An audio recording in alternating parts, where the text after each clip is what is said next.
আসসালামু আলাইকুম। আজকে আপনাদের সাথে অত্যন্ত গুরুত্বপূর্ণ একটি রোগ সম্পর্কে আলোচনা করব। সেটি হলো ইউরিনারি ইনকন্টিনেন্স, অর্থাৎ আপনার প্রস্রাব করার ইচ্ছা নেই, আপনার ইচ্ছা না থাকা সত্ত্বেও যদি আপনার প্রস্রাব ঝরে যায় সেটাকে বলা হয় ইউরিনারি ইনকন্টিনেন্স। ইউরিনারি ইনকন্টিনেন্স বিভিন্ন রকমের হতে পারে। স্ট্রেস ইউরিনারি ইনকন্টিনেন্স, যেটা আপনার কোনো কারণে হাসি অথবা কাশির সাথে যদি আপনার প্রস্রাব ঝরে যায়, অর্থাৎ কোনো কারণে যদি আপনার পেটের প্রেশার বেড়ে যায়, পেটের উপর চাপ পড়ে, তখন যদি প্রস্রাব বেড়ে যায় সেটাকে আমরা বলি স্ট্রেস ইউরিনারি ইনকন্টিনেন্স।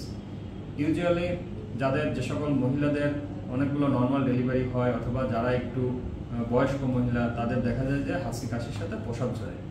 আর এক ধরনের ইনকন্টিনেন্স হলো আর্জেন্সি ইউরিনারি ইনকন্টিনেন্স, অর্থাৎ যদি আপনার হঠাৎ করে প্রচণ্ড তীব্র প্রস্রাবের বেগ আসে, তখন বেগ আসার সাথে সাথে আপনি বাথরুমে যাওয়ার আগেই যদি আপনার প্রস্রাব ঝরে যায় সেটাকে বলে আর্জেন্সি ইউরিনারি ইনকন্টিনেন্স।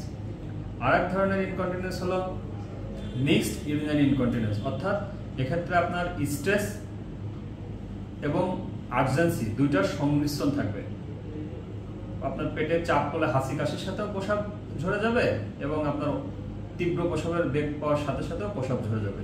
দুইটার যখন কম্বিনেশন থাকবে সেটাকে আমরা বলি মিক্সড ইউরিনারি ইনকন্টিনেন্স।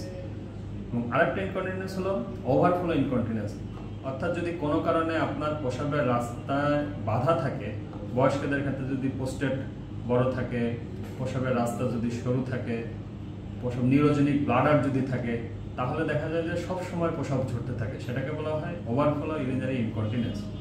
আরেক ধরনের ইনকন্টিনেন্স হলো অনেক সময় সব সময় প্রস্রাব ঝরতে থাকে, কোনো অপারেশন হয়েছে, তলপেটে কোনো সিজারিয়ান অপারেশন হয়েছে অথবা কোনো জরায়ু অপারেশন হয়েছে, অপারেশন করার পরে দেখা যায় যে অপারেশনের পরে 10 থেকে 15 দিন পর তার প্রস্রাব ঝরতে থাকে, সব সময় প্রস্রাব ঝরতে থাকে। প্রস্রাব ঝরার সাথে তার নর্মাল প্রস্রাবের বেগ থাকতেও পারে, নাও থাকতে পারে।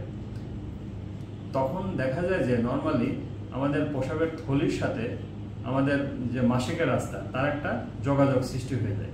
এর কারণে তখন সবসময় প্রস্রাব ঝরতে থাকে। আপনাদের কারোর মধ্যে যদি এ ধরনের কোনো সিমটম বা উপসর্গ থেকে থাকে, তাহলে আপনারা অবশ্যই একজন ইউরোলজিস্টের পরামর্শ নেবেন। ধন্যবাদ।